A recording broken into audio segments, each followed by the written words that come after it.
का 13 लिखा है कौन? बैठो बैठो, हो गया ना ठीक। सर्वेश्वर दयाल सक्सेना है ना। देखो ये एक है स्मृति पे आधारित कहानी है, जैसे कि एक फादर कामिल बुल्खे पर लिखा गया है। किस पे लिखा गया है? फादर कामिल बुल्खे पर। देखो इसमें है क्या कहानी, सीधा सीधा समझना, देखना ध्यान से। इसमें है कि जो फादर कामिल बुल्खे जो है ना, वो बेल्जियम का था। कहाँ का था? अब बेल्जियम कहाँ पे है? यूरोप में। कहाँ पे है? यूरोप में। वो पैदा भले वहां पे हुआ था, पैदा कहाँ पे हुआ था? बेल्जियम की रैम्स चैम्पल शहर में। कौन सा शहर में? रैम्स चैम्पल शहर में। लेकिन उन्होंने अपना कर्मभूमि भारत को बनाया। कर्मभूमि कहाँ बनाया? भारत को बनाया, ठीक है। अभी कहानी नहीं पढ़ रहा है, अभी उसका किसके बारे में लिखा गया है उसको पढ़ रहे हैं। तो जो लिखा है कौन, क्या नाम है लेखक का? सर्वेश्वर दयाल सक्सेना, ठीक है। और किस पर लिखा गया है? फादर कामिल बुल्खे पर, ठीक है। ये बेल्जियम का था, बेल्जियम के रैम्स चैम्पल शहर में, ठीक है। परंतु भले पैदा वहां पे हुआ, लेकिन उन्होंने अपना कर्मभूमि किसको बनाया था? भारत को बनाया था। और कहता है कि जो सर्वेश्वर दयाल सक्सेना जो है ना, सर्वेश्वर दयाल सक्सेना जो है, फादर बुल्खे का संबंध था, अंतरंग संबंध था, मतलब बहुत ही मतलब क्लोज फ्रेंड, मान लो फ्रेंड होगा, ठीक है। इसलिए उसकी यादों पर लिखा गया है। और जो है एक साधु था, विदेशी साधु था। अब विदेश का था, बेल्जियम का था, विदेशी में बोलेंगे।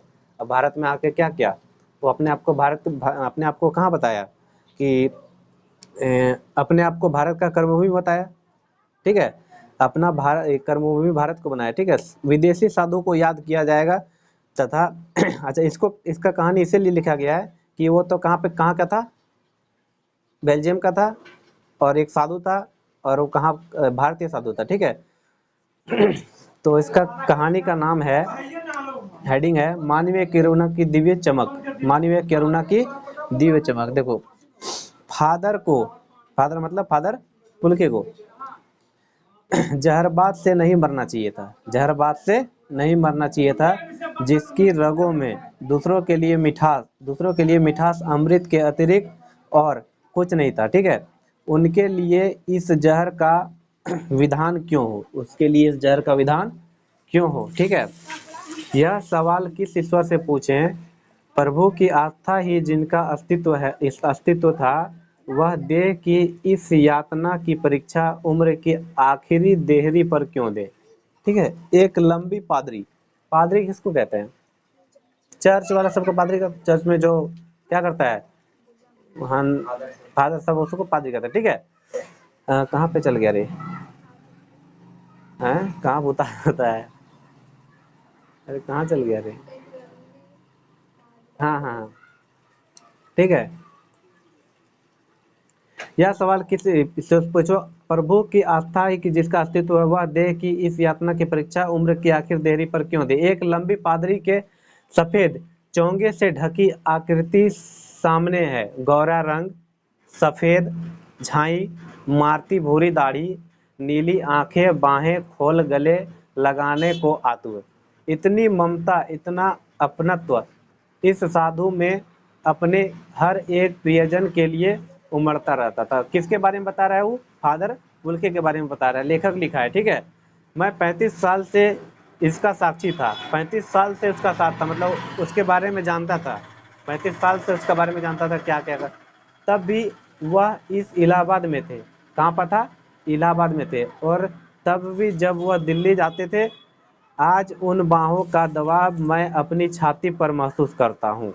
फादर को याद करना एक शांत संगीत सुनने जैसा है। फादर को याद करना, अब यानी कि वो नहीं रहा इसलिए नहीं याद कर रहा है, उसको याद करना एक शांत संगीत सुनने जैसा है। उनको देखना करुणा के निर्मल जल में स्नान करने जैसा था। और क्या है, उनसे बात करना कर्म के संकल्प से भरना था।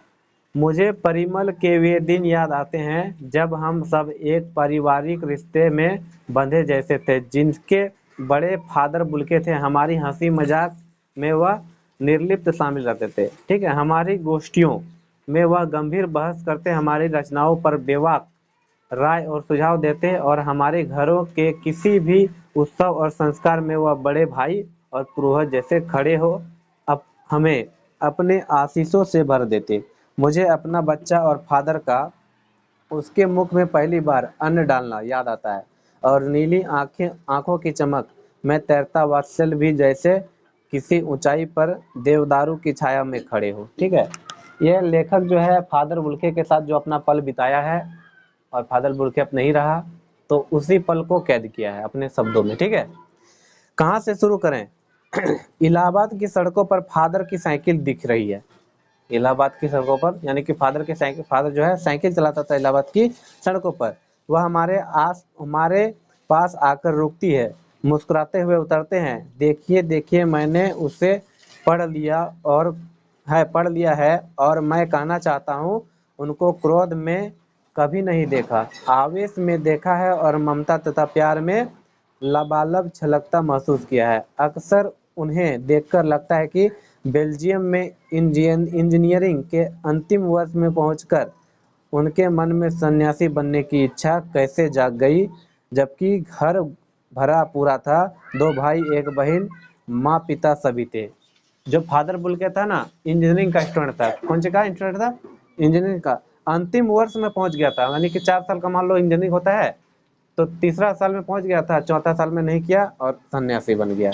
सन्यासी बनने की इच्छा आ गई इसमें, लेकिन उसका घर में पूरा भरा हुआ था, भाई था, बहन था, माता पिता सभी थे, लेकिन फिर भी वह सन्यासी बनने को बन गया। ठीक है, आपको अपने देश की याद आती है? मेरा देश तो अब भारत है।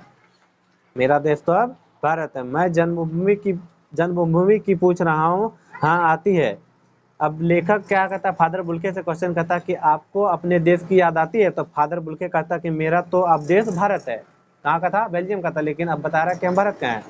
लेखक बोलता है वो नहीं पूछ रहे हैं, हम तो पूछ रहे हैं, मैं जन्मभूमि की पूछ रहा हूँ, मतलब जहाँ पे पैदा हुए उसका याद आता है कि नहीं? तो वह कहता है हाँ आती है, बहुत सुंदर है मेरी जन्मभूमि, रैम्स चैम्पल। कहाँ पैदा हुआ था? रैम्स चैम्पल। रैम्स चैम्पल कहाँ पे है? बेल्जियम का एक शहर है। बेल्जियम का एक शहर है। घर में किसी की याद, फिर पूछता है घर में किसी की याद? माँ की याद आती है। फादर बोल के क्या बोलता है कि माँ की याद आती है, बहुत याद आती है। फिर अक्सर माँ की स्मृति में डूब जाते देखा है। उनकी माँ की चिट्ठियां अक्सर उनके पास आती है। अपने अभिन्न मित्र डॉक्टर रघुवंश को उन चिट्ठियों को दिखाते थे। पिता और भाइयों के लिए बहुत लगाव मन में नहीं था। पिता व्यवसायी थे, उसका पिता क्या था? व्यापारी था।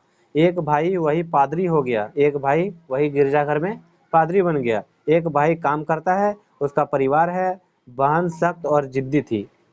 ये तो होबे करता है ना, सभी का घर में होता है।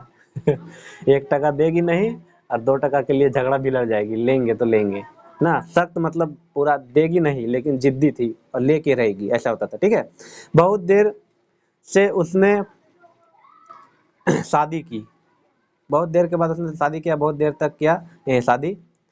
फादर को एकाध बार उसकी शादी की चिंता व्यक्त करते उन दिनों देखा था। भारत में बस जाने के बाद 2 या 3 बार अपने परिवार से मिलने भारत से बेल्जियम गए थे। 2 या 3 बार गया था बेल्जियम भारत से। लेकिन मैं तो सन्यासी हूँ, आप सब छोड़कर क्यों चले गए? प्रभु की इच्छा थी। वह बालकों की सी सरलता से मुस्कुराकर कहते, माँ ने बचपन में ही घोषित कर दिया था कि लड़का हाथ से गया।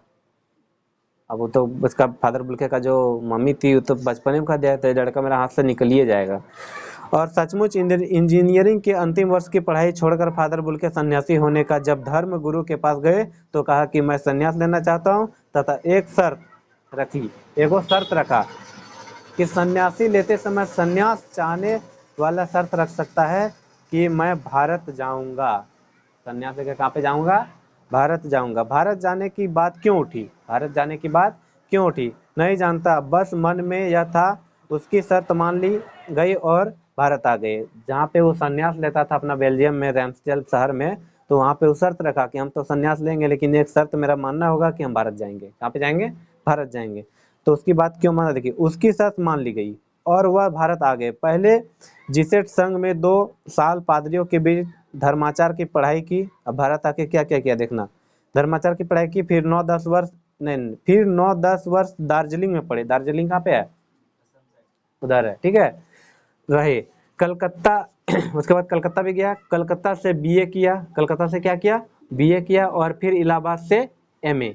उन दिनों डॉक्टर धीरेन्द्र वर्मा हिंदी विभाग के अध्यक्ष थे जब कर रहा था, जब वो एमए कर रहा था तो हिंदी विभाग का कौन था, डॉक्टर वर्मा, ये डॉक्टर धीरेन्द्र हिंदी विभाग के अध्यक्ष थे। शोध प्रबंध प्रयाग विश्वविद्यालय के हिंदी विभाग में रहकर 1950 में पूरा किया।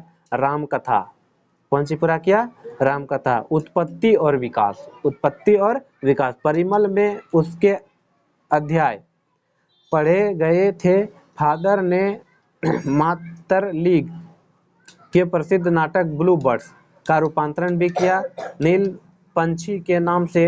बाद में वह सेंट जेवियर्स कॉलेज रांची में हिंदी तथा संस्कृत विभाग के विभागाध्यक्ष हो गए, और यदि उन्होंने अपना प्रसिद्ध अंग्रेजी हिंदी कोश तैयार किया और बाइबिल का अनुवाद भी किया। बहुत सारा काम किया, मूवी का हिंदी जो कौन सी था, मतलब बाइबिल का हिंदी में कौन सी अनुवाद किया, अंग्रेजी हिंदी कोश तैयार किया, शब्द भाषा तैयार किया, अंग्रेजी और हिंदी का वर्ड पावर बहुत तैयार किया, और बाइबिल का भी अनुवाद कर दिया। और वही बीमार पड़े। उतना करने के बाद वह क्या हुआ, बीमार पड़ गया। पटना आए, दिल्ली आए और चले गए।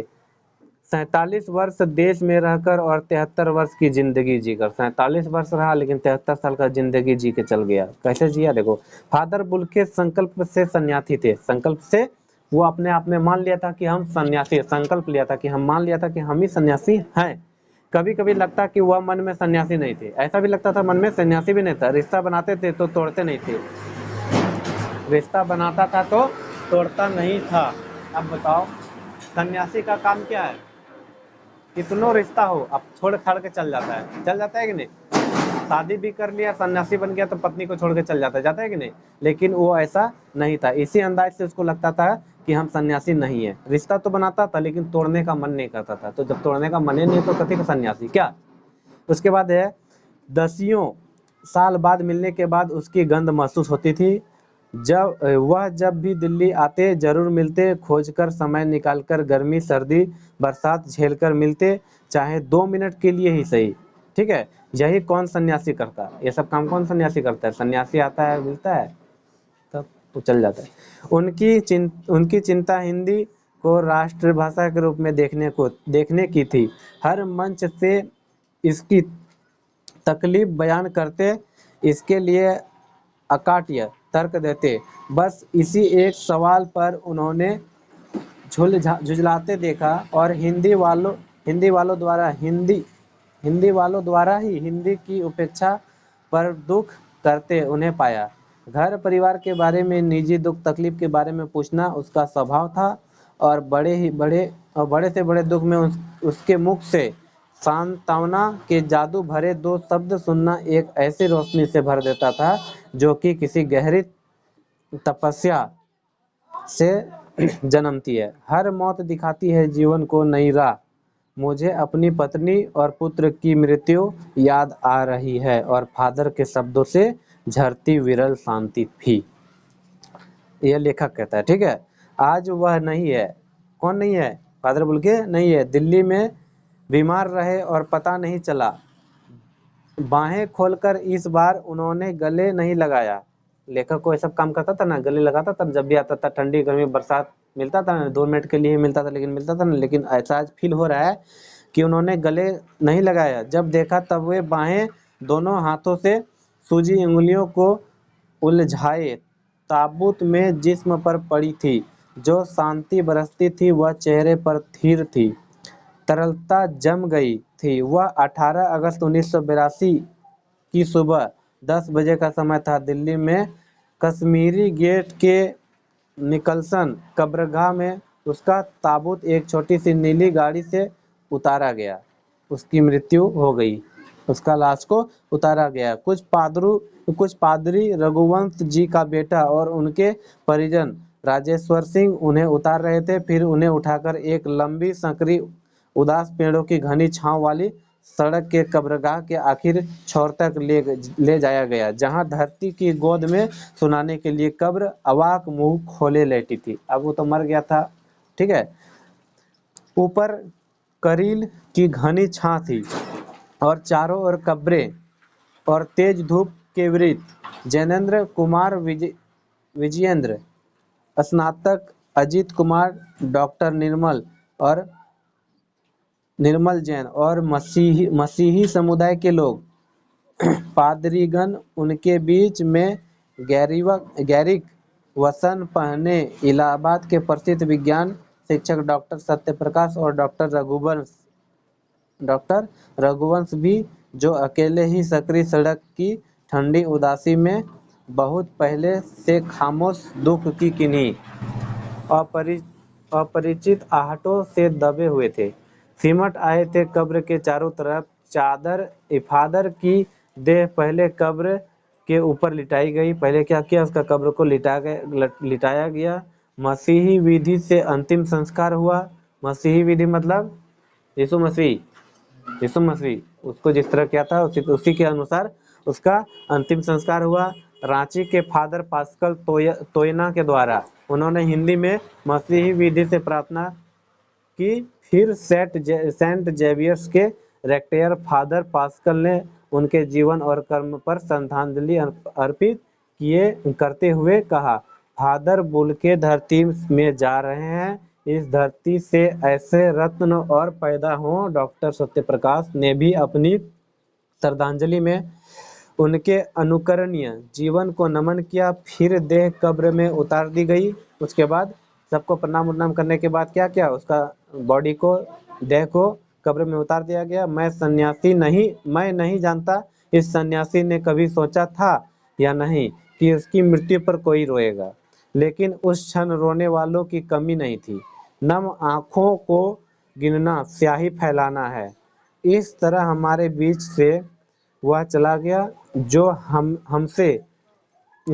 में से सबसे अधिक छायादार, फल फूल गंध से भरा और सबसे अलग सबका होकर सबसे ऊंचाई पर मानवीय करुणा की दिव्य चमक में